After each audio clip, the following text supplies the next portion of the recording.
ਤੂੰ ਸ਼ਰਾਬ ਛੱਡ ਦੇ, ਗਰੀਬੀ ਤੈਨੂੰ ਛੱਡ ਜਾਵੇਗੀ। ਸਾਹ ਗਿਆਨ ਸਿੰਘ ਜੀ ਗੁਰਦਾਸਪੁਰ ਨਿਵਾਸੀ ਚੰਗੇ ਭਲੇ ਪੁਰਸ਼ ਸਨ। ਆਪਣੀ ਨੇਕ ਨੀਅਤ ਨਾਲ ਮਿਹਨਤ ਕਰਕੇ ਪਰਿਵਾਰ ਦੀ ਪਰਵਰਿਸ਼ ਕਰਦੇ ਸਨ। ਭਾਖੜੇ ਦਾ ਡੈਮ ਬਣਨਾ ਸ਼ੁਰੂ ਹੋਇਆ। ਆਪ ਜੀ ਨੇ ਭਾਖੜਾ ਡੈਮ ਤੇ ਨੌਕਰੀ ਕਰ ਲਈ। ਭਾਵੇਂ ਆਪ ਨੇਕ ਨੀਅਤ ਨਾਲ ਮਿਹਨਤ ਕਰਦੇ ਸਨ, ਪਰ ਜਿਵੇਂ ਗੁਲਾਬ ਦੇ ਫੁੱਲ ਨਾਲ ਕੰਡਾ ਵੀ ਹੁੰਦਾ ਹੈ, ਜਿੱਥੇ ਸੱਚਾ ਸੁੱਚਾ ਮਿਹਨਤੀ ਜੀਵਨ ਸੀ, ਉੱਥੇ ਨਾਲ ਸ਼ਰਾਬ ਪੀਣ ਦਾ ਸੁਭਾਅ ਜੋ ਪਰਿਪੱਕ ਹੋ ਚੁੱਕਾ ਸੀ, ਉਹ ਸਾਰੀ ਕੀਤੀ ਖੂਨ ਪਸੀਨੇ ਦੀ ਕਮਾਈ ਨੂੰ ਆਪਣੇ ਵਿੱਚ ਸਮੇਟੀ ਜਾ ਰਿਹਾ ਸੀ। ਮਹੀਨੇ ਬਾਅਦ ਘਰ ਆਉਣਾ, ਘਰ ਵਾਲਿਆਂ ਨੂੰ ਗੁਜ਼ਾਰੇ ਜੋਗੇ ਪੈਸੇ ਦੇ ਦੇਣੇ, ਬਾਕੀ ਖੂਹ ਦੀ ਮਿੱਟੀ ਖੂਹ ਨੂੰ ਹੀ ਲਾਈ ਜਾਣੀ। ਘਰ ਵਾਲੀ ਬੀਬੀ ਬੜੀ ਸੁਸ਼ੀਲ ਤੇ ਸਿਆਣੀ ਸੀ। ਉਸੇ ਮਾਇਆ ਵਿੱਚ ਹੀ ਆਪਣੇ ਸਾਰੇ ਘਰ ਦਾ ਤੋਰਾ ਤੋੜ ਕੇ ਬੱਚਿਆਂ ਦੀਆਂ ਲੋੜਾਂ ਵੀ ਪੂਰੀਆਂ ਕਰਨੀਆਂ। ਕਾਫੀ ਸਮਾਂ ਇਹ ਸਿਲਸਿਲਾ ਜਾਰੀ ਰਿਹਾ। ਸਮਾਂ ਲੰਘਦਾ ਗਿਆ। ਡੈਮ ਦਾ ਕੰਮ ਵੀ ਸਮਾਪਤ ਹੋਣ ਤੇ ਆ ਗਿਆ। ਸਾਹ ਗਿਆਨ ਸਿੰਘ ਜੀ ਕੰਮ ਛੱਡ ਕੇ ਮੁੜ ਗੁਰਦਾਸਪੁਰ ਆ ਗਏ ਤੇ ਆਪਣਾ ਵੈਲਡਿੰਗ ਦਾ ਕੰਮਕਾਰ ਸ਼ੁਰੂ ਕਰ ਲਿਆ। ਗਾਹਕ ਵੀ ਆਉਂਦੇ, ਕੰਮ ਵੀ ਚੱਲਦਾ, ਮਾਇਆ ਵੀ ਗੁਜ਼ਾਰੇ ਜੋਗੀ ਕਮਾ ਲੈਂਦੇ। ਪਰ ਸ਼ਰਾਬ ਦਾ ਐਬ ਜੋ ਪੱਕੀ ਆਦਤ ਬਣ ਕੇ ਚੰਬੜਿਆ ਹੋਇਆ ਸੀ, ਉਹ ਸਾਰੀ ਬਰਕਤ ਨੂੰ ਖਈ ਰੋਗ ਵਾਂਗ ਆਪਣੇ ਵਿੱਚ ਹੀ ਜਜ਼ਬ ਕਰੀ ਜਾਂਦਾ ਸੀ। ਕਈ ਵਾਰ ਆਪ ਨੇ ਸ਼ਰਾਬ ਨੂੰ ਤਿਆਗਣ ਦਾ ਮਨ ਬਣਾਇਆ, ਪਰ ਮਨ ਫਿਰ ਡੋਲ ਜਾਂਦਾ। ਇੱਕ ਪ੍ਰੇਮੀ ਨੇ ਆਪ ਨੂੰ ਕਿਹਾ ਕਿ ਗਿਆਨ ਸਿੰਘਾ, ਤੂੰ ਕੰਮ ਵੀ ਇੰਨਾ ਕਰਦਾ ਹੈ, ਗਾਹਕ ਵੀ ਕਾਫੀ ਆਉਂਦੇ ਹਨ, ਪਰ ਤੇਰੇ ਘਰ ਦੀ ਹਾਲਤ ਉਵੇਂ ਦੀ ਉਵੇਂ ਹੀ ਹੈ। ਕੋਈ ਚੰਗਾ ਮਕਾਨ ਬਣਾ ਲੈ, ਬੱਚੇ ਜਵਾਨ ਹੋਣ ਵਾਲੇ ਹਨ, ਇਹਨਾਂ ਦੇ ਕਾਰ ਵਿਹਾਰ ਵੀ ਕਰਨੇ ਹਨ, ਪਰ ਨਾ ਤਾਂ ਤੂੰ ਨੌਕਰੀ ਸਮੇਂ ਤੇ ਨਾ ਹੀ ਹੁਣ ਹੀ ਘਰ ਵਿੱਚ ਕੋਈ ਅਟਲਾਈ ਹੈ। ਪਹਿਲਾਂ ਵਾਲਾ ਹੀ ਬਾਲੇ ਸ਼ਤੀਰਾਂ ਦੀ ਰਿਪੇਅਰ ਤੱਕ ਹੀ ਸੀਮਤ ਰੱਖਿਆ ਹੋਇਆ ਹੈ ਕੰਮ। ਸਾਹ ਗਿਆਨ ਸਿੰਘ ਨੇ ਉਸ ਹਮਦਰਦੀ ਮਿੱਤਰ ਪਾਸ ਆਪਣਾ ਦੁੱਖ ਫੋਲਿਆ ਕਿ ਮਿੱਤਰਾ, ਤੈਨੂੰ ਪਤਾ ਹੀ ਹੈ ਕਿ ਭਾਵੇਂ ਮੈਨੂੰ ਆਮਦਨ ਕਾਫੀ ਹੈ, ਪਰ ਇਹ ਜੋ ਮੈਨੂੰ ਇੱਕ ਭੈੜੀ ਲਾਹਨਤ ਲੱਗ ਚੁੱਕੀ ਹੈ, ਮੈਂ ਚਾਹੁੰਦਾ ਹੋਇਆ ਵੀ ਇਸ ਤੋਂ ਛੁੱਟ ਨਹੀਂ ਸਕਦਾ। ਉਸ ਪ੍ਰੇਮੀ ਨੇ ਕਿਹਾ ਕਿ ਮੈਂ ਤੈਨੂੰ ਦੱਸਦਾ ਹਾਂ, ਜੇ ਤੂੰ ਮੇਰਾ ਕਹਿਣਾ ਮੰਨੇ ਤਾਂ ਹੁਸ਼ਿਆਰਪੁਰ ਜ਼ਿਲ੍ਹੇ ਵਿੱਚ ਗੜ੍ਹਦੀਵਾਲਾ ਦੇ ਨਜ਼ਦੀਕ ਇੱਕ ਸਿੱਖ ਸਾਧੂ ਹਨ। ਤੁਸੀਂ ਉਹਨਾਂ ਪਾਸ ਜਾਵੋ, ਉਹ ਕਹਿਣ ਜਿਵੇਂ ਉਹ ਕਹਿਣ ਉਸ ਤੇ ਪਹਿਰਾ ਦਿਓ। ਉਹ ਪੂਰਨ ਮਹਾਤਮਾ ਹਨ। ਸਾਹ ਗਿਆਨ ਸਿੰਘ ਨੇ ਆਪਣੇ ਹਮਦਰਦੀ ਮਿੱਤਰ ਨੂੰ ਉੱਤਰ ਦਿੱਤਾ, ਛੱਡ ਯਾਰ, ਬਥੇਰੇ ਸਾਧ ਦੇਖੇ ਹਨ, ਸਭ ਆਪੋ ਆਪਣੀ ਰੋਟੀ ਦੀ ਕਮਾਈ ਦਾ ਸਾਧਨ ਬਣਾ ਕੇ ਬੈਠੇ ਹੋਏ ਹਨ। ਸ਼ਰਾਬ ਤਾਂ ਮੈਂ ਪੀਂਦਾ ਹਾਂ, ਕਿ ਸੰਤ ਮੇਰੇ ਹੱਥੋਂ ਗਲਾਸੀ ਖੋਲਣਗੇ? ਜਿੰਨਾ ਚਿਰ ਮੇਰਾ ਮਨ ਹੀ ਇਸ ਨੂੰ ਛੱਡਣ ਦਾ ਨਹੀਂ ਬਣਦਾ, ਉਨਾ ਚਿਰ ਕੋਈ ਦੂਸਰਾ ਮੇਰੀ ਸ਼ਰਾਬ ਕਿਵੇਂ ਛੁਡਾ ਦੇਵੇਗਾ? ਉਸ ਹਮਦਰਦੀ ਮਿੱਤਰ ਨੇ, ਜੋ ਅੰਮ੍ਰਿਤਧਾਰੀ ਸੀ, ਮੁੜ ਗਿਆਨ ਸਿੰਘ ਨੂੰ ਕਿਹਾ ਕਿ ਗਿਆਨ ਸਿੰਘ, ਜਾਣ ਦਾ ਕੀ ਹਰਜ ਹੈ? ਤੂੰ ਉਹਨਾਂ ਨੂੰ ਸੱਚੀ ਗੱਲ ਕਹਿ ਕੇ ਬੇਨਤੀ ਕਰ ਦੇਵੀਂ। ਜੇ ਤੇਰਾ ਮਨ ਮੰਨਿਆ, ਉਹਨਾਂ ਦੀ ਗੱਲ ਮੰਨ ਲਈ, ਨਹੀਂ ਤੇ ਮੁੜ ਆਪਣੇ ਘਰ ਆ ਜਾਵੀਂ। ਪਰ ਸਾਹ ਗਿਆਨ ਸਿੰਘ ਆਪਣੀ ਗੱਲ ਤੇ ਹੀ ਅੜੇ ਰਹੇ। ਕਹਿਣ ਲੱਗੇ ਕਿ ਸੰਤਾਂ ਨੇ ਵੀ ਤਾਂ ਇਹੀ ਕਹਿਣਾ ਹੈ ਕਿ ਤੂੰ ਸ਼ਰਾਬ ਨਾ ਪੀਆ ਕਰ, ਤੇ ਮੈਂ ਉਹਨਾਂ ਨੂੰ ਕਹਾਂਗਾ ਕਿ ਨਹੀਂ ਪੀਵਾਂਗਾ। ਜੇ ਨਾ ਪੀਣ ਦਾ ਬਚਨ ਕਰ ਲਿਆ, ਫਿਰ ਤਾਂ ਮੈਂ ਦੋਹਰੇ ਪਾਪ ਦਾ ਭਾਗੀ ਬਣਾਂਗਾ। ਸੋ ਛੱਡ ਯਾਰ, ਜੇ ਰੱਬ ਨੇ ਆਪੇ ਛਡਾਉਣੀ ਹੋਵੇਗੀ ਛਡਾ ਦੇਵੇਗਾ। ਉਹ ਮਿੱਤਰ ਕਹਿਣ ਲੱਗਾ, ਗਿਆਨ ਸਿੰਘ, ਜਿਵੇਂ ਤੂੰ ਹੁਣੇ ਹੀ ਕਿਹਾ ਹੈ ਕਿ ਸੰਤ ਮੇਰੇ ਹੱਥੋਂ ਗਲਾਸੀ ਖੋਹ ਲੈਣਗੇ, ਕੀ ਹੁਣ ਤੂੰ ਇਹ ਚਾਹੁੰਦਾ ਹੈ ਕਿ ਰੱਬ ਤੇਰੇ ਹੱਥੋਂ ਗਲਾਸੀ ਖੋਵੇ? ਵੇਖੀ, ਜੇ ਰੱਬ ਨੇ ਹੱਥੋਂ ਗਲਾਸੀ ਖੋਹੀ ਤਾਂ ਬਹੁਤ ਮਹਿੰਗੀ ਪੈਣੀ ਹੈ। ਸੋ ਭਰਾ, ਐਵੇਂ ਹੁਜਦਾ ਨਾ ਪੜ, ਇੱਕ ਵਾਰ ਉੱਥੇ ਜਾ ਤਾਂ ਆ। ਗਿਆਨ ਸਿੰਘ ਨੇ ਕਿਹਾ ਕਿ ਚੰਗਾ ਭਰਾ, ਮੈਂ ਤੇਰੀ ਗੱਲ ਹੀ ਮੰਨ ਲੈਂਦਾ ਹਾਂ, ਕਿਸੇ ਦਿਨ ਐਤਵਾਰ ਨੂੰ ਜਾ ਕੇ ਆਵਾਂਗਾ। ਸੰਤਾਂ ਨੇ ਸ਼ਰਾਬ ਛੁਡਾ ਦਿੱਤੀ ਤਾਂ ਟੱਬਰ ਦਾ ਭਲਾ ਹੋ ਜਾਊ, ਨਾ ਕੋਈ ਵਿਧ ਬਣੀ ਤਾਂ ਜਿਵੇਂ ਗੱਡੀ ਚੱਲਦੀ ਹੈ ਚੱਲੀ ਜਾਊ। ਇਸ ਤਰ੍ਹਾਂ ਦੀ ਵਾਰਤਾਲਾਪ ਉਪਰੰਤ ਉਹ ਹਮਦਰਦ ਪ੍ਰੇਮੀ ਆਪਣੇ ਘਰ ਚਲਾ ਗਿਆ। ਇੱਧਰ ਉਸ ਪ੍ਰੇਮੀ ਦੇ ਕਹੇ ਵਾਕ ਸਾਹ ਗਿਆਨ ਸਿੰਘ ਦੇ ਅੰਦਰ ਗੇੜਾ ਖਾਣ ਲੱਗ ਪਏ। ਐਤਵਾਰ ਦਾ ਦਿਨ ਵੀ ਨੇੜੇ ਹੀ ਸੀ। ਆਪ ਨੇ ਐਤਵਾਰ ਵਾਲੇ ਦਿਨ ਰਾਮਪੁਰ ਖੇੜੇ ਜਾਣ ਦਾ ਪ੍ਰੋਗਰਾਮ ਬਣਾ ਲਿਆ। ਗਰਮੀਆਂ ਦੇ ਦਿਨ ਸਨ। ਸਾਹ ਗਿਆਨ ਸਿੰਘ ਹੋਰੀ ਸਾਈਕਲ ਤੇ ਸਵਾਰ ਹੋ ਕੇ ਦਰਿਆ ਬਿਆਸ ਦੇ ਨੁਸ਼ਹਿਰਾ ਪੱਤਣ ਤੇ ਪੁੱਜੇ। ਬੇੜੀ ਰਾਹੀਂ ਆਪ ਪਾਰਲੇ ਕੰਢੇ ਉਤਰ ਕੇ ਮੁੜ ਸਾਈਕਲ ਤੇ ਸਵਾਰ ਹੋ ਕੇ 24-25 ਮੀਲ ਦਾ ਪੰਧ ਸਾਈਕਲ ਤੇ ਕਰਦੇ ਹੋਏ ਦੁਪਹਿਰ ਸਮੇਂ ਗੁਰਦੁਆਰਾ ਰਾਮਪੁਰ ਖੇੜੇ ਪੁੱਜ ਗਏ।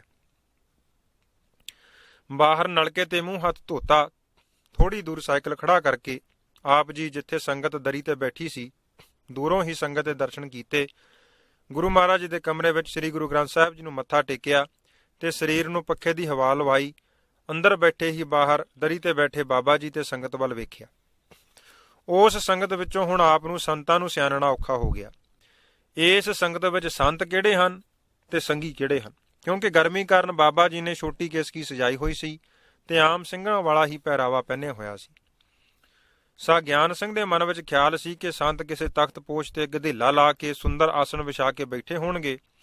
ਇੱਕ ਦੋ ਸੇਵਾਦਾਰ ਪੱਖਾ ਝੱਲਦੇ ਹੋਣਗੇ, ਇੱਕ ਦੋ ਅਰਦਲ ਵਿੱਚ ਖੜੇ ਹੋਣਗੇ।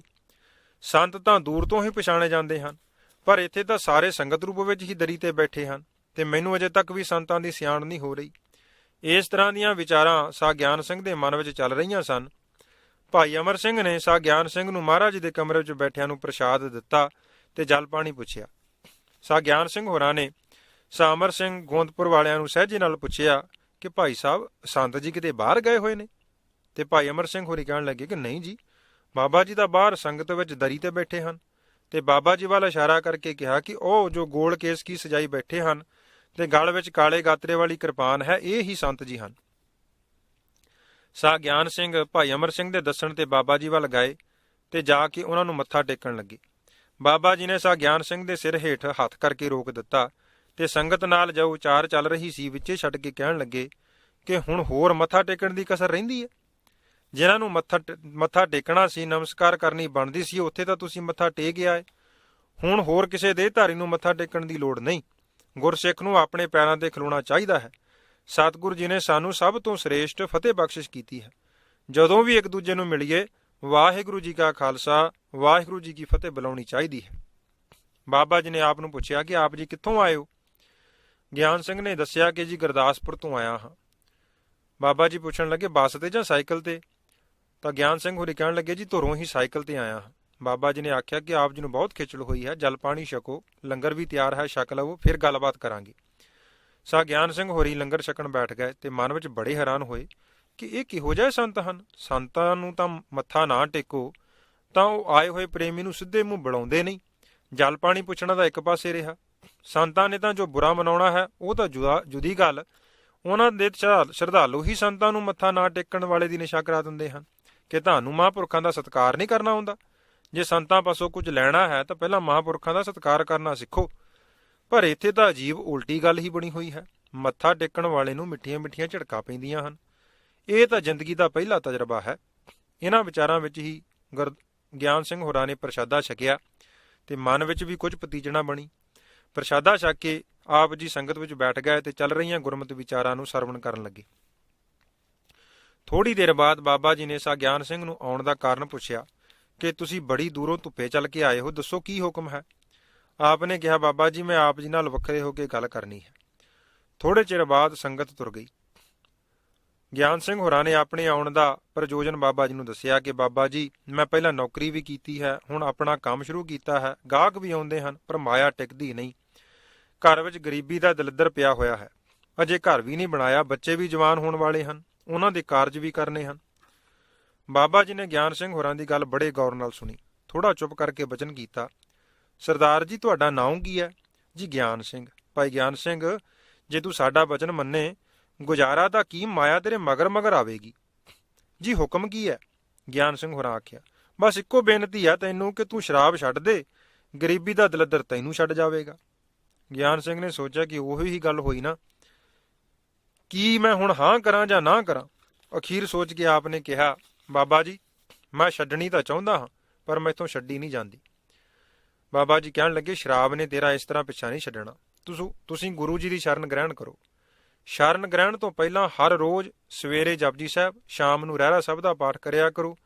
ਜਦੋਂ ਇਹ ਨਿਯਮ ਪੱਕ ਜਾਵੇ ਫਿਰ ਪੂਰਾ ਨਿਤਨੇਮ ਸ਼ੁਰੂ ਕਰ ਦੇਵੋ। ਅੱਜ ਤੋਂ ਹੀ ਇਹ ਪਰਨ ਕਰ ਲਵੋ ਤੇ ਹਰ ਰੋਜ਼ ਗੁਰਦੁਆਰੇ ਜਾ ਕੇ ਗੁਰੂ ਮਹਾਰਾਜ ਸਤਿਗੁਰੂ ਸ੍ਰੀ ਗੁਰੂ ਗ੍ਰੰਥ ਸਾਹਿਬ ਅੱਗੇ ਅਰਦਾਸ ਕਰਿਆ ਕਰੋ ਕਿ ਸਤਿਗੁਰੂ ਜੀ ਤੁਸੀਂ ਆਪ ਹੀ ਇਸ ਲਾਹਨਤ ਤੋਂ ਮੇਰਾ ਪਿੱਛਾ ਛਡਾਵੋ। ਜਦੋਂ ਆਪਣਾ ਬਲ ਕੁਝ ਨਾ ਸਾਰੇ, ਉਦੋਂ ਸਤਿਗੁਰੂ ਜੀ ਦੀ ਓਟ ਆਸਰਾ ਲਿਆ ਸਾਰੇ ਕਾਰਜ ਰਾਸ ਹੋ ਜਾਂਦੇ ਹਨ।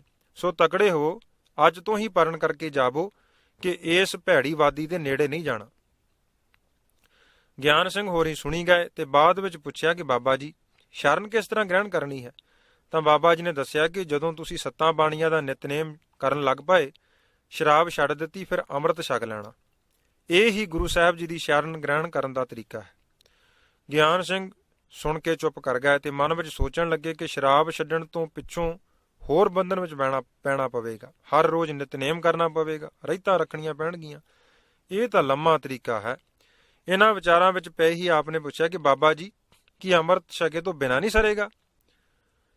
ਤੁਹਾਡੇ ਕਹਿਣ ਮੁਤਾਬਕ ਮੈਂ ਨਿਤਨੇਮ ਕਰ ਲਿਆ ਕਰਾਂਗਾ, ਸ਼ਰਾਬ ਛੱਡਣ ਦਾ ਵੀ ਯਤਨ ਕਰਾਂਗਾ।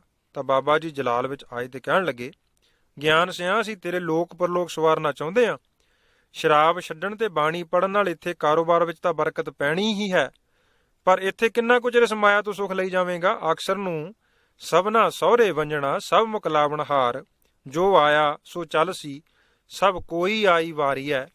ਰਾਣਾ ਰਾਓ ਨਾ ਕੋ ਰਹਿ ਰੰਗ ਨਾ ਤੁੰਗ ਫਕੀਰ, ਵਾਰੀ ਆਪੋ ਆਪਣੀ ਕੋਈ ਨਾ ਬੰਦਾ ਧੀਰ। ਸਾਰਿਆਂ ਨੇ ਅੱਗੇ ਜਾਣਾ ਹੈ, ਜੇ ਅਸੀਂ ਕਿਸੇ ਦੇ ਹੋ ਕੇ ਇੱਥੋਂ ਜਾਵਾਂਗੇ ਤਾਂ ਉਹ ਉੱਥੇ ਵੀ ਸਾਡੀ ਸਾਰ ਲਵੇਗਾ। ਤੇ ਜੇ ਆਪਾਂ ਨਗੁਰੇ ਹੀ ਚਲੇ ਗਏ, ਸਤਿਗੁਰਾਂ ਨੇ ਤਾਂ ਨਗੁਰੇ ਦਾ ਨਾਂ ਵੀ ਬਹੁਤ ਮਾੜਾ ਲਿਖਿਆ ਹੈ, ਸਤਿਗੁਰ ਬਾਝੋਂ ਗੁਰ ਨਹੀਂ ਕੋਈ, ਨਗੁਰੇ ਕਾ ਹੈ ਨਾਮ ਬੁਰਾ।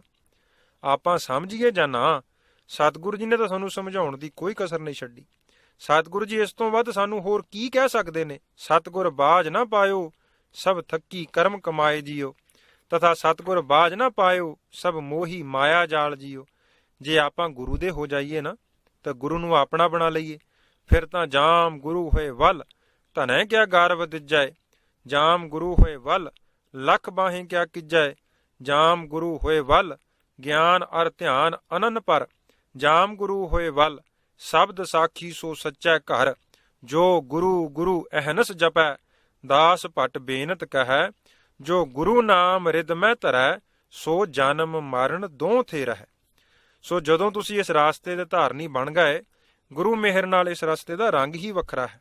ਗੁਰੂ ਦੀ ਸ਼ਰਨ ਆਇਆ ਤਾਂ ਪਾਪਾਂ ਨਾਲ ਸੜ ਬਲ ਕੇ ਮਨੂਰ ਹੋਇਆ ਮਨ ਵੀ ਮੁੜ ਸੋਹਣਾ ਬਣ ਜਾਂਦਾ ਹੈ। ਇਹ ਸਭ ਗੁਰੂ ਸ਼ਰਨ ਵਿੱਚ ਆ ਕੇ ਨਾਮ ਅੰਮ੍ਰਿਤ ਪ੍ਰਾਪਤ ਕਰਨ ਨਾਲ ਫਲ ਪ੍ਰਾਪਤ ਹੁੰਦੇ ਹਨ। ਗੁਰੂ ਨਾਨਕ ਦੇਵ ਸਾਹਿਬ ਜੀ ਦਾ ਫਰਮਾਨ ਹੈ, ਕਾਇਆ ਆਰਣ ਮਨ ਵਿੱਚ ਲੋਹਾ, ਪੰਜ ਅਗਨ ਤਤ ਲਾਗ ਰਹੀ। ਕੋਇਲੇ ਪਾਪ ਪੜੇ ਤਿਸ ਉਪਰ, ਮਨ ਜਲਿਆ ਸੰਨੀ ਚਿੰਤ ਭਈ। ਭਇਆ ਮਨੂਰ ਕੰਚਨ ਫਿਰ ਹੋਵੈ, ਜੇ ਗੁਰ ਮਿਲੈ ਤਨੇਹਾ। ਏਕ ਨਾਮ ਅੰਮ੍ਰਿਤ ਉਹ ਦੇਵੈ, ਤਉ ਨਾਨਕ ਤ੍ਰਿਸ਼ਟਸ ਦੇਹਾ। ਜਿਨ੍ਹਾਂ ਨੂੰ ਗੁਰੂ ਦੀ ਸਾਰ ਲੱਗੀ ਹੈ, ਜਿਨ੍ਹਾਂ ਨੂੰ ਸੋਝੀ ਆਈ ਹੈ ਕਿ ਗੁਰੂ ਦੀ ਸ਼ਰਨ ਵਿੱਚ ਆਉਣ ਨਾਲ ਕੀ ਕੁਝ ਮਿਲਦਾ ਹੈ, ਉਹਨਾਂ ਦੀ ਬਾਣੀ ਪੜ੍ਹ ਲਓ। ਪੁਕਾਰ ਪੁਕਾਰ ਕੇ ਕਿਵੇਂ ਕਹਿੰਦੇ ਹਨ, ਕੱਚੋਂ ਕੰਚਨ ਭਇਓ ਸ਼ਬਦ ਗੁਰ ਸ਼ਰਵਣਹਿ ਸੁਣਿਓ। ਬਿਖ ਤੇ ਅੰਮ੍ਰਿਤ ਹੋਇਓ ਨਾਮ ਸਤ ਗੁਰ ਮੁਖ ਭਣਿਓ। ਲੋਹ ਹੋਇਓ ਲਾਲ ਨਦਰ ਸਤਿਗੁਰ ਜਦ ਧਾਰੈ। ਪਾਹਣ ਮਾਣਕ ਕਰੈ ਗਿਆਨ ਗੁਰ ਕਹਿਓ ਵਿਚਾਰੈ। ਕਾਠੋਂ ਸ੍ਰੀ ਖੰਡ ਸਤਿਗੁਰੂ ਕੀਓ, ਦੁਖ ਦਰਿਦਰ ਤਿਨ ਕੇ ਗਏ। ਸਤਿਗੁਰ ਚਰਨ ਜਿਨ ਪਰਸਿਆ, ਸੇ ਪਸ ਪਰੇਤ ਸੁਰ ਨਰ ਭਏ। ਸੋ ਗਿਆਨ ਸਿੰਘ ਐਵੇਂ ਮਨ ਦੀ ਉਧੇੜਪਣ ਵਿੱਚ ਨਾ ਪਵੋ, ਕਿਉਂਕਿ ਮਨ ਸੀਮਤ ਸੋਝੀ ਵਾਲਾ ਹੈ। ਗੁਰੂ ਦੀ ਅਗਵਾਈ ਨੂੰ ਆਪਣਾ ਜੀਵਨ ਆਧਾਰ ਬਣਾਵੋ। ਤੁਸੀਂ ਐਡੀ ਦੂਰੋਂ ਚੱਲ ਕੇ ਵੀ ਆਏ, ਜੇ ਕੋਈ ਮਾੜੀ ਗੱਲ ਛੱਡੀ ਨਾ ਤੇ ਚੰਗੀ ਗ੍ਰਹਿਣ ਨਾ ਕੀਤੀ, ਫਿਰ ਤਾਂ ਸਵਾਏ ਪੈਂਡਾ ਮਾਰਨ ਤੋਂ ਕੁਝ ਵੀ ਪੱਲੇ ਨਾ ਪਿਆ। ਸੋ ਤਕੜੇ ਹੋਵੋ, ਤਕੜੇ ਹੋਣ ਦੀ ਲੋੜ ਹੈ, ਸਹਾਇਤਾ ਤਾਂ ਗੁਰੂ ਨੇ ਕਰਨੀ ਹੈ। ਬਾਬਾ ਜੀ ਦੇ ਪ੍ਰੇਮ ਭਰੇ ਕਮਾਈ ਵਾਲੇ ਬਚਨ ਸੁਣ ਕੇ ਗਿਆਨ ਸਿੰਘ ਜੀ ਨੇ ਹਾਂ ਕਰ ਦਿੱਤੀ। ਰਾਤ ਰਹੇ ਤੇ ਸ਼ਾਮ ਸਵੇਰ ਦੇ ਨਿਤਨੇਮ ਵਿੱਚ ਹਾਜ਼ਰੀ ਭਰੀ। ਸੰਗਤ ਦਾ ਹੋਰ ਲਾਹਾ ਲੈ ਕੇ ਮੁੜ ਸਵਖਤੇ ਹੀ ਆਪਣੇ ਸ਼ਹਿਰ ਨੂੰ ਪਰਤ ਗਏ। ਘਰ ਜਾ ਕੇ ਬਾਬਾ ਜੀ ਦਾ ਦੱਸਿਆ ਨਜ਼ਮ ਸ਼ੁਰੂ ਕਰ ਦਿੱਤਾ। ਜਦੋਂ ਸ਼ਾਮ ਪਵੇ, ਮਨ ਵਿੱਚ ਥੋੜੀ ਢਹਿੰਦੀ ਕਲਾ ਆਵੇ, ਪਰ ਫਿਰ ਬਾਬਾ ਜੀ ਦੇ ਬਚਨ ਯਾਦ ਆਉਣ ਕਿ ਤੂੰ ਸ਼ਰਾਬ ਛੱਡ ਦੇ, ਗਰੀਬੀ ਦਾ ਦਲਿੱਦਰ ਤੈਨੂੰ ਛੱਡ ਜਾਵੇਗਾ। ਜੇ ਮੈਂ ਘਰ ਸ਼ਰਾਬ ਰੱਖਾਂ ਤੇ ਪੀਵਾਂ, ਫਿਰ ਬਾਬਾ ਜੀ ਦੇ ਬਚਨ ਅਨੁਸਾਰ ਗਰੀਬੀ ਦੂਰ ਨਹੀਂ ਹੋਣੀ। ਫਿਰ ਮਨ ਹੌਸਲਾ ਧਾਰ ਕੇ ਤਕੜਾ ਹੋ ਜਾਏ ਕਿ ਥੋੜਾ ਚਿਰ ਛੱਡ ਕੇ ਵੇਖ ਲੈ ਕਿਹੜਾ ਜਾਨ ਨਿਕਲ ਚੱਲੀ ਹੈ। ਜੇ ਸੰਤਾਂ ਦੇ ਬਚਨ ਨੇ ਥੋੜੇ ਮਹੀਨਿਆਂ ਵਿੱਚ ਕੁਝ ਨਾ ਸਾਰਿਆ, ਫੇਰ ਪੀਣ ਲੱਗ ਜਾਵਾਂਗੇ। ਪਹਿਲੇ ਕੁਝ ਦਿਨ ਤਾਂ ਔਖ ਹੋਈ। ਹਰ ਰੋਜ਼ ਬਾਣੀ ਪੜਨ, ਗੁਰੂ ਦਰ ਅਰਦਾਸ ਕਰਨ ਨਾਲ ਮਨ ਵਿੱਚ ਦ੍ਰਿੜਤਾ ਆਉਣੀ ਸ਼ੁਰੂ ਹੋ ਗਈ। ਕੁਝ ਉਸ ਪਹਿਲੇ ਹਮਦਰਦ ਪ੍ਰੇਮੀ ਦੀ ਸੰਗਤ ਦਾ ਸਹਾਰਾ ਹਰ ਰੋਜ਼ ਢਹਿੰਦੇ ਮਨ ਨੂੰ ਖੜਾ ਕਰ ਦਿਆ ਕਰੇ। 15-20 ਦਿਨਾਂ ਬਾਅਦ ਆਪ ਜੀ ਬਾਬਾ ਜੀ ਦੇ ਦਰਸ਼ਨ ਕਰਨ ਆ ਜਾਇਆ ਕਰਨ। ਗੱਲ ਕੀ ਥੋੜੇ ਮਹੀਨਿਆਂ ਵਿੱਚ ਹੀ ਕੰਮ ਵਧਣ ਲੱਗ ਪਿਆ। ਮਾਇਆ ਵਿੱਚ ਬਰਕਤ ਪੈਣੀ ਸ਼ੁਰੂ ਹੋ ਗਈ। ਘਰ ਵਾਲੇ ਵੀ ਖੁਸ਼ ਕਿ ਸਾਡੇ ਘਰ ਵਿੱਚੋਂ ਤਾਂ ਸਤਿਗੁਰੂ ਜੀ ਨੇ ਆਪ ਦਲਿੱਦਰ ਕੱਢਿਆ ਹੈ। ਬੱਚੇ ਜੋ ਹਰ ਸਮੇਂ ਸਹਿਮੇ ਰਹਿੰਦੇ ਸਨ ਕਿ ਭਾਈਆ ਜੀ ਨੇ ਪੀ ਕੇ ਘਰ ਵਿੱਚ ਆ ਜਾਣਾ ਹੈ ਤੇ ਸਾਰੇ ਦਿਨ ਦਾ ਕੰਮ ਦਾ ਥਕੇਵਾਂ ਸਾਡੇ ਤੇ ਹੀ ਲਾਉਣਾ ਹੈ, ਹੁਣ ਖੁਸ਼ ਨਜ਼ਰ ਆਉਣ ਲੱਗ ਪਏ। ਪਹਿਲੇ ਦਿਨਾਂ ਵਿੱਚ ਭਾਈਆ ਜੀ ਦੇ ਆਉਣ ਨਾਲ ਬੱਚਿਆਂ ਨੇ ਅੰਦਰ ਹੀ ਲੁਕ ਜਾਣਾ। ਹੁਣ ਉਸ ਦੇ ਉਲਟ ਜਦੋਂ ਭਾਈਆ ਜੀ ਨੇ ਆਉਣਾ ਤਾਂ ਉਹਨਾਂ ਬੱਚਿਆਂ ਨੇ ਕੋਲ ਜਾ ਕੇ ਆਪ ਪਿਆਰ ਲੈਣਾ ਤੇ ਉਹਨਾਂ ਨਾਲ ਪਿਆਰ ਕਰਨਾ। ਇੰਜ ਕਹਿ ਲਈਏ ਤਾਂ ਕੋਈ ਆਤਕਥਨੀ ਨਹੀਂ ਕਿ ਘਰ ਦਾ ਨਰਕ ਸਵਰਗ ਵਿੱਚ ਬਦਲ ਗਿਆ। ਸਹਿਮ ਖੁਸ਼ੀ ਵਿੱਚ ਤਬਦੀਲ ਹੋ ਗਿਆ, ਗਰੀਬੀ ਅਮੀਰੀ ਵਿੱਚ ਬਦਲਦੀ ਨਜ਼ਰ ਆਉਣ ਲੱਗੀ। ਕਾਫੀ ਸਮਾਂ ਆਪਣੇ ਪ੍ਰਣ ਤੇ ਕਾਇਮ ਰਿਹਾ ਬਤੀਤ ਹੋਇਆ। ਮਨ ਵੇਖਦਾ ਵੀ ਹੈ ਕਿ ਗੁਰੂ ਆਸ਼ੇ ਅਨੁਸਾਰ ਚੱਲਣ ਵਿੱਚ ਬਰਕਤਾਂ ਤੇ ਬਖਸ਼ਿਸ਼ਾਂ ਪ੍ਰਾਪਤ ਹੋਈਆਂ ਤੇ ਹੋ ਰਹੀਆਂ ਹਨ, ਪਰ ਕਈ ਵਾਰ ਕੋਈ ਪੂਰਬਲਾ ਕਰਮ ਐਸਾ ਆ ਜਾਂਦਾ ਹੈ ਜੋ ਕੁਸੰਗਤ ਰਾਹੀਂ ਸਾਕਾਰ ਹੋ ਜਾਂਦਾ ਹੈ। ਗਿਆਨ ਸਿੰਘ ਹੋਰਾਂ ਨੇ ਕੁਸੰਗਤ ਦੀ ਪ੍ਰੇਰਨਾ ਅਧੀਨ ਸ਼ਰਾਬ ਪੀ ਲਈ। ਜਰਾ ਕੁ ਸ਼ਰਾਬ ਦਾ ਨਸ਼ਾ ਘਟਿਆ ਤਾਂ ਪਹਿਲੇ ਦਿਨ ਜਦੋਂ ਆਪ ਬਾਬਾ ਜੀ ਪਾਸ ਗਏ ਸਨ, ਸੰਗਤ ਵਿੱਚ ਚੱਲ ਰਹੀ ਬਾਬਾ ਜੀ ਦੀ ਵਿਚਾਰ ਯਾਦ ਆਈ ਕਿ ਕੁਸੰਗਤ ਐਸੀ ਭੈੜੀ ਚੀਜ਼ ਹੈ ਕਿ ਕਿਸੇ ਪ੍ਰਾਣੀ ਨੇ ਇੱਕ ਪੈਰ ਸਵਰਗ ਵਿੱਚ ਰੱਖਿਆ ਹੋਵੇ ਤੇ ਕੇਵਲ ਪਿਛਲਾ ਚੁੱਕ ਕੇ ਸਵਰਗ ਦਾ ਦਰਵਾਜ਼ਾ ਲੰਘਣਾ ਹੋਵੇ, ਤੇ ਜੇ ਕਿਤੇ ਉਹ ਪਿਛਲਾ ਪੈਰ ਚੁੱਕਣ ਤੋਂ ਪਹਿਲਾਂ ਕੁਸੰਗਤ ਮਿਲ ਜਾਵੇ ਤਾਂ ਪਿਛਲਾ ਪੈਰ ਅਗਾਂਹ ਚੁੱਕ ਕੇ ਤਾਂ ਕੀ ਰੱਖਣਾ ਹੈ, ਪਹਿਲਾ ਸਵਰਗ ਦੀ ਦਹਲੀਜ਼ ਅੰਦਰ ਧਰਿਆ ਪੈਰ, ਇਹ ਭੈੜੀ ਕੁਸੰਗਤ ਬਾਹਰ ਖਿੱਚ ਲਿਆਉਂਦੀ ਹੈ। ਮੇਰੇ ਨਾਲ ਤਾਂ ਸੱਚਮੁੱਚ ਹੀ ਇਹ ਗੱਲ ਵਾਪਰੀ ਹੈ। ਮਨ ਨੂੰ ਲਾਹਣਤਾਂ ਪਾਵੇ ਕਿ ਕਿਸ ਮੂੰਹ ਨਾਲ ਜਾ ਕੇ ਮੈਂ ਬਾਬਾ ਜੀ ਨੂੰ ਦੱਸਾਂਗਾ ਕਿ ਮੈਂ ਸ਼ਰਾਬ ਪੀ ਲਈ ਹੈ। ਮੈਂ ਉਹਨਾਂ ਦੇ ਸਾਹਮਣੇ ਤੇ ਗੁਰੂ ਮਹਾਰਾਜ ਜੀ ਅੱਗੇ ਪਰਣ ਕੀਤਾ ਹੈ। ਮਨ ਦੇ ਇਸ ਉਤਰਾ ਚੜਾਅ ਵਿੱਚ ਲੌਡਾ ਪੈਰ ਬੀਤ ਗਿਆ। ਦਿਨ ਵੀ ਸਰਦੀ ਦੇ ਸਨ। ਆਪ ਨੇ ਫਿਰ ਸਾਈਕਲ ਚੁੱਕਿਆ, ਗੁਰਦੁਆਰਾ ਰਾਮਪੁਰ ਖੇੜੇ ਨੂੰ ਚੱਲ ਪਏ। ਸ਼ਾਮ ਪਈ ਜਦੋਂ ਗੁਰਦੁਆਰੇ ਪੁੱਜੇ, ਸੇਵਾਦਾਰਾਂ ਨੂੰ ਪੁੱਛਿਆ ਕਿ ਬਾਬਾ ਜੀ ਕਿੱਥੇ ਨੇ। ਸੇਵਾਦਾਰਾਂ ਨੇ ਦੱਸਿਆ ਕਿ ਬਾਬਾ ਜੀ ਤਾਂ ਤਲਵਾੜੇ ਕਿਸੇ ਦੇ ਘਰ ਪਾਠ ਦੇ ਭੋਗ ਤੇ ਗਏ ਹੋਏ ਹਨ। ਮਨ ਨੂੰ ਨਿਰਾਸ਼ਤਾ ਹੋਈ। ਸੇਵਾਦਾਰਾਂ ਦੇ ਕਹਿਣ ਤੇ ਆਪ ਨੇ ਪ੍ਰਸ਼ਾਦਾ ਛਕਿਆ ਤੇ ਸੇਵਾਦਾਰਾਂ ਨੂੰ ਚੰਗੀ ਤਰ੍ਹਾਂ ਪੁੱਛਿਆ ਕਿ ਮੈਂ ਬਾਬਾ ਜੀ ਨੂੰ ਜ਼ਰੂਰੀ ਮਿਲਣਾ ਹੈ, ਮੈਨੂੰ ਕੋਈ ਥਹੁ ਪਤਾ ਸਰਨਾਵਾ ਦੱਸੋ। ਪਰ ਸੇਵਾਦਾਰ ਵਿਚਾਰੇ ਅਨਪੜ੍ਹ ਸਨ। ਉਹਨਾਂ ਕੇਵਲ ਇੰਨਾ ਦੱਸਿਆ ਕਿ ਤੁਸੀਂ ਗੁਰਦੁਆਰੇ ਚਲੇ ਜਾਇਓ, ਉੱਥੋਂ ਤੁਹਾਨੂੰ ਪਤਾ ਲੱਗ ਜਾਵੇਗਾ। ਲੰਗਰ ਛਕ ਕੇ ਭਾਈ ਗਿਆਨ ਸਿੰਘ ਹੋਰਾਂ ਨੇ ਥੋੜਾ ਆਰਾਮ ਕੀਤਾ। ਤਕਰੀਬਨ 12 ਕੁ ਵਜੇ ਰਾਤ ਨੂੰ ਹੀ ਠੰਡ ਵਿੱਚ ਸਾਈਕਲ ਦੇ ਸਵਾਰ ਹੋ ਕੇ ਤਲਵਾੜੇ ਨੂੰ ਚੱਲ ਪਏ। ਹਨੇਰੇ ਵਿੱਚ ਸਹਿਜੇ ਸਹਿਜੇ ਚੱਲਦੇ ਚੱਲਦੇ ਕੋਈ ਤੜਕੇ 4 ਵਜੇ ਆਪ ਤਲਵਾੜੇ ਗੁਰਦੁਆਰਾ ਸਾਹਿਬ ਪੁੱਜ ਗਏ। ਗ੍ਰੰਥੀ ਸਿੰਘ ਨੇ ਅਜੇ ਮਹਾਰਾਜ ਜੀ ਦਾ ਪ੍ਰਕਾਸ਼ ਕੀਤਾ ਸੀ। ਸਤਿਗੁਰੂ ਜੀ ਨੂੰ ਮੱਥਾ ਟੇਕ ਕੇ ਆਪ ਨੇ ਗ੍ਰੰਥੀ ਸਿੰਘ ਨੂੰ ਬਾਬਾ ਜੀ ਬਾਰੇ ਪੁੱਛਿਆ। ਉਹ ਗ੍ਰੰਥੀ ਸਿੰਘ ਹੋਰਾਂ ਦੱਸਿਆ ਕਿ ਇੱਕ ਭਗਤ ਜੀ ਇੱਥੇ ਹਨ। ਨਾਮ ਤਾਂ ਉਹਨਾਂ ਦਾ ਮੈਨੂੰ ਪਤਾ ਨਹੀਂ, ਕਿਸੇ ਨੂੰ ਸ਼ਾਇਦ ਪਤਾ ਵੀ ਨਾ ਹੋਵੇ, ਪਰ ਕਹਿੰਦੇ ਸਾਰੇ ਉਹਨਾਂ ਨੂੰ ਭਗਤ ਜੀ ਹੀ ਹਨ। ਉਹਨਾਂ ਪਾਸ ਬਾਬਾ ਜੀ ਆਉਂਦੇ ਹਨ। ਉਹ 3 ਸੈਕਟਰ ਵਿੱਚ ਰਹਿੰਦੇ ਹਨ, ਤੁਸੀਂ ਉੱਥੇ ਚਲੇ ਜਾਓ। ਗਿਆਨ ਸਿੰਘ ਹੋਰੀ ਪੁੱਛਦੇ ਪਛਾਉਂਦੇ ਅੱਧੇ ਪੌਣੇ ਘੰਟੇ ਬਾਅਦ ਭਗਤ ਜੀ ਦੇ ਘਰ ਪੁੱਜੇ। ਆਪ ਜੀ ਨੇ ਬਾਬਾ ਜੀ ਦੇ ਦਰਸ਼ਨ ਕੀਤੇ। ਬਾਬਾ ਜੀ ਨੇ ਗਿਆਨ ਸਿੰਘ ਹੋਰਾਂ ਨੂੰ ਸੁੱਖ ਸੰਦ ਪੁੱਛੀ ਤੇ ਪੁੱਛਿਆ ਕਿ ਤੁਸੀਂ ਕਿੱਥੋਂ ਆਏ ਹੋ, ਕੀ ਰਾਤ ਇੱਥੇ ਹੀ ਸੀ? ਤੁਹਾਡੇ ਹੱਥ ਬੜੇ ਠਰੇ ਹੋਏ ਹਨ। ਘਰ ਵਾਲਿਆਂ ਨੂੰ ਕਹਿ ਕੇ ਚਾਹ ਆਦਿ ਛਕਾਈ। ਗਿਆਨ ਸਿੰਘ ਹੋਰਾਂ ਨੇ ਸਾਰਾ ਹਾਲ ਦੱਸਿਆ ਕਿ ਮੈਂ ਰਾਤ ਗੁਰਦੁਆਰੇ ਆਇਆ ਸਾਂ, ਉੱਥੋਂ 12 ਵਜੇ ਸਾਈਕਲ ਤੇ ਚੱਲ ਕੇ ਇੱਥੇ ਪੁੱਜਿਆ ਹਾਂ। ਇੱਥੋਂ ਦੇ ਗੁਰਦੁਆਰਾ ਸਾਹਿਬ ਹੋ ਕੇ ਪੁੱਛਦਾ ਪਛਾਉਂਦਾ ਤੁਹਾਡੇ ਕੋਲ ਪੁੱਜਾ ਹਾਂ। ਮੇਰਾ ਸਾਰਾ ਥਕੇਵਾਂ ਤਾਂ ਹੁਣ ਆਪ ਜੀ ਦੇ ਦਰਸ਼ਨ ਕਰਕੇ ਦੂਰ ਹੋ ਗਿਆ ਹੈ। ਬਾਬਾ ਜੀ ਨੇ ਕਿਹਾ ਕਿ ਸਾਡਾ ਨਿਤਨੇਮ ਰਹਿੰਦਾ ਹੈ, ਉਸ ਨੂੰ ਪੂਰਾ ਕਰ ਲਈਏ, ਬਾਕੀ ਗੱਲਬਾਤ ਫਿਰ ਕਰਾਂਗੇ।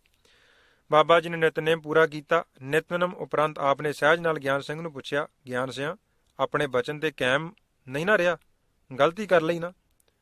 ਗਿਆਨ ਸਿੰਘ ਨੇ ਹੱਥ ਜੋੜ ਕੇ ਕਿਹਾ, ਬਾਬਾ ਜੀ ਮਾੜੀ ਸੰਗਤ ਨੇ ਗਲਤੀ ਕਰਵਾ ਦਿੱਤੀ ਹੈ। ਮੈਂ ਚਾਹੁੰਦਾ ਤਾਂ ਨਹੀਂ ਸੀ। ਜਿਸ ਦਿਨ ਦੀ ਛੱਡੀ ਸੀ ਬੜਾ ਆਨੰਦ ਬਣਿਆ ਰਿਹਾ। ਮਾਇਆ ਵਿੱਚ ਵੀ ਵਾਧਾ ਹੋਣ ਲੱਗ ਪਿਆ ਸੀ। ਘਰ ਵਾਲੇ ਵੀ ਸਾਰੇ ਖੁਸ਼ ਸਨ। ਮੇਰਾ ਸਰੀਰ ਵੀ ਅੱਗੇ ਨਾਲੋਂ ਵੱਲ ਸੀ। ਬਾਬਾ ਜੀ ਨੇ ਤਾੜਨਾ ਭਰੇ ਲਹਿਜੇ ਨਾਲ ਕਿਹਾ ਕਿ ਜਦ ਸਾਰਾ ਕੁਝ ਠੀਕ ਸੀ ਤਾਂ ਫਿਰ ਕਿਹੜਾ ਬੇਲਣੇ ਵਿੱਚ ਬਾਂਹ ਆਈ ਸੀ, ਜਿਸ ਨੂੰ ਛਡਾਉਣ ਲਈ ਤੂੰ ਇਹ ਕੀਤਾ ਹੋਇਆ ਪ੍ਰਣ ਭੰਗ ਕੀਤਾ ਗੁਰੂ ਦੀ ਨਾਰਾਜ਼ਗੀ ਲਈ। ਜਿਸ ਨੂੰ ਤੁਸੀਂ ਦੋਸ਼ੀ ਠਹਿਰਾਉਂਦੇ ਹੋ ਕਿ ਉਸਨੇ ਢਾਹ ਕੇ ਤੁਹਾਡੇ ਮੂੰਹ ਵਿੱਚ ਸ਼ਰਾਬ ਪਾ ਦਿੱਤੀ, ਇਹ ਤਾਂ ਤੁਹਾਡੀ ਆਪਣੀ ਕਮਜ਼ੋਰੀ ਹੈ। ਗਿਆਨ ਸਿੰਘ ਹੋਰਾਂ ਨੇ ਹੱਥ ਜੋੜ ਕੇ ਕਿਹਾ, ਬਾਬਾ ਜੀ ਮੈਥੋਂ ਗਲਤੀ ਹੋ ਗਈ ਹੈ, ਮੈਂ ਕੀਤਾ ਪ੍ਰਣ ਭੰਗ ਕੀਤਾ ਹੈ। ਤਦ ਹੀ ਤਾਂ ਮੈਂ ਕੱਲ ਲੌਡੇ ਵੇਲੇ ਦਾ ਮਾਫ ਕਰਾਉਣ ਲਈ ਤੁਰਿਆ ਹੋਇਆ ਹਾਂ ਤੇ ਪਛਤਾਵੇ ਦਾ ਮਾਰਿਆ ਤੁਹਾਡੇ ਪਾਸ ਪੁੱਜਾ ਹਾਂ। ਅਗਾਂਹ ਲਈ ਮੈਂ ਪੱਕਾ ਬਚਨ ਕਰਦਾ ਹਾਂ, ਮੈਂ ਕਿਸੇ ਕਿਸਮ ਦੀ ਢਿੱਲ ਨਹੀਂ ਆਉਣ ਦਿਆਂਗਾ। ਬਾਬਾ ਜੀ ਕਹਿਣ ਲੱਗੇ, ਗਿਆਨ ਸਿੰਘ ਹੁਣ ਤੂੰ ਅੰਮ੍ਰਿਤ ਛਕ ਲੈ, ਬਚਨ ਤੇ ਪੂਰਾ ਪਹਿਰਾ ਦੇ। ਤੇਰੇ ਹਾਲ ਤੇ ਤਰਸ ਵੀ ਆਉਂਦਾ ਹੈ ਕਿ ਪਛਤਾਵੇ ਅਧੀਨ ਸਾਰੀ ਰਾਤ ਝਾਕ ਮਾਰਦਾ ਰਿਹਾ। ਹੁਣ ਤੁਸੀਂ ਅੰਮ੍ਰਿਤ ਛਕ ਲਵੋ, ਗੁਰੂ ਵਾਲੇ ਬਣ ਜਾਵੋ। ਮਾਇਆ ਤਾਂ ਕੀ ਤੁਸੀਂ ਠੇਕੇਦਾਰੀਆਂ ਕਰੋਗੇ, ਪਰ ਠੇਕੇਦਾਰੀਆਂ ਉਨਾ ਚਿਰ ਰਹਿਣਗੀਆਂ, ਯਾਦ ਰੱਖੀ, ਜਿੰਨਾ ਚਿਰ ਗੁਰੂ ਘਰ ਵਿੱਚ ਗੁਰੂ ਬਚਨਾਂ ਨੂੰ ਧਾਰਨ ਰੱਖੋਗੇ। ਜਿੰਨਾ ਚਿਰ ਘਰ ਵਿੱਚ ਗੁਰੂ ਬਚਨਾਂ ਨੂੰ ਧਾਰਨ ਰੱਖੋਗੇ। ਥੋੜੇ ਦਿਨਾਂ ਬਾਅਦ ਆਪ ਨੇ ਸਿੰਘਣੀ ਸਮੇਤ ਅੰਮ੍ਰਿਤ ਪਾਨ ਕਰ ਗੁਰੂ ਕੀ ਬਖਸ਼ਿਸ਼ ਪ੍ਰਾਪਤ ਕਰ ਲਈ। ਗੁਰੂ ਮਿਹਰ ਨਾਲ ਗੁਰੂ ਬਚਨਾਂ ਦੀ ਕਮਾਈ ਸਦਕਾ ਥੋੜੇ ਸਮੇਂ ਵਿੱਚ ਐਸਾ ਕਾਰੋਬਾਰ ਵਧਿਆ, ਇੱਕ ਤੋਂ ਬਾਅਦ ਦੂਜਾ ਠੇਕਾ ਲੈ ਲਿਆ। ਚੰਗੇ ਪੈਸੇ ਬਚ ਗਏ, ਫਿਰ ਹੋਰ। ਗੁਰੂ ਮਿਹਰ ਨਾਲ ਮਕਾਨ ਵੀ ਸੁੰਦਰ ਬਣ ਗਿਆ, ਜਗ੍ਹਾ ਵੀ ਕਾਫੀ ਖਰੀਦ ਲਈ। ਇੱਕ ਹੋਰ ਕੋਠੀ ਦਾ ਸੌਦਾ ਕਰ ਲਿਆ। ਗੁਰੂ ਸ਼ਰਨ ਗ੍ਰਹਿਣ ਕਰਨ ਤੇ ਬਚਨ ਮੰਨਣ ਦਾ ਸਦਕਾ ਕੱਖ ਲੱਖਾਂ ਵਿੱਚ ਬਦਲ ਗਏ। ਗਿਆਨ ਸਿੰਘ ਹੁਣ ਠੇਕੇਦਾਰ ਗਿਆਨ ਸਿੰਘ ਕਰਕੇ ਮਸ਼ਹੂਰ ਹੋ ਗਿਆ। ਇਹ ਬਰਕਤਾਂ ਗੁਰੂ ਦਰੋਂ, ਗੁਰੂ ਚਰਨਾਂ ਨਾਲ ਜੁੜਨ ਅਤੇ ਭੈੜੀਆਂ ਆਦਤਾਂ ਨੂੰ ਤਿਆਗਣ ਸਦਕਾ ਹੀ ਪ੍ਰਾਪਤ ਹੁੰਦੀਆਂ ਹਨ। ਸਾਰਾ ਪਰਿਵਾਰ ਗੁਰੂ ਚਰਨਾਂ ਨਾਲ ਜਿਉਂ-ਜਿਉਂ ਜੁੜਦਾ ਗਿਆ, ਵਾਧਾ ਹੀ ਵਾਧਾ ਹੁੰਦਾ ਗਿਆ, ਜਿਸ ਨੂੰ ਤਿਬੜੀ ਰੋਡ ਤੇ ਹੁਣ ਵੀ ਵੇਖਿਆ ਜਾ ਸਕਦਾ ਹੈ। ਸਤਿਗੁਰੂ ਜੀ ਦਾ ਬਚਨ ਵੀ ਹੈ, ਜੇ ਕੋ ਹੋਵੇ ਦੁਬਲਾ, ਨੰਗ ਭੁੱਖ ਕੀ ਪੀਰ, ਦਮੜਾ ਪੱਲੇ ਨਾ ਪਵੈ, ਨਾ ਕੋ ਦੇਵੈ ਧੀਰ, ਸਵਾਰਥ ਸੁਆਉ ਨਾ ਕੋ ਕਰੇ, ਨਾ ਕਿਛ ਹੋਵੇ ਕਾਜ, ਚਿਤ ਆਵੈ ਉਸ ਪਾਰ ਬ੍ਰਹਮ, ਤਾਂ ਨਿਹਚਲ ਹੋਵੇ ਰਾਜ। ਤਥਾ ਆਪ ਸਵਾਰੈ ਮੈਂ ਮਿਲੈ, ਮੈਂ ਮਿਲਿਆ ਸੁਖ ਹੋਏ, ਫਰੀਦਾ ਜੇ ਤੂੰ ਮੇਰਾ ਹੋਏ ਰਹੇ, ਸਭ ਜਗ ਤੇਰਾ ਹੋਏ। ਗੁਰੂ ਨੂੰ ਰਿਝਾਉਣ ਦਾ ਤਰੀਕਾ ਕੇਵਲ ਇਹ ਹੀ ਹੈ, ਸਤਿਗੁਰ ਬਚਨ ਕਮਾਵਣੇ, ਸੱਚਾ ਇਹੋ ਵਿਚਾਰ। ਜੇ ਕੋ ਬਚਨ ਕਮਾਵੈ ਸੰਤਨ ਕਾ, ਸੋ ਗੁਰ ਪ੍ਰਸਾਦੀ ਤਰੀਐ। ਤਥਾ ਜਿਸ ਜਨ ਆਪਣਾ ਹੁਕਮ ਮਨਾਇਆ, ਸਰਬ ਥੋਕ ਨਾਨਕ ਤਿਨ ਪਾਇਆ। ਤੂੰ ਸ਼ਰਾਬ ਛੱਡ ਦੇ, ਗਰੀਬੀ ਤੈਨੂੰ ਛੱਡ ਜਾਵੇਗੀ। ਸਾ ਗਿਆਨ ਸਿੰਘ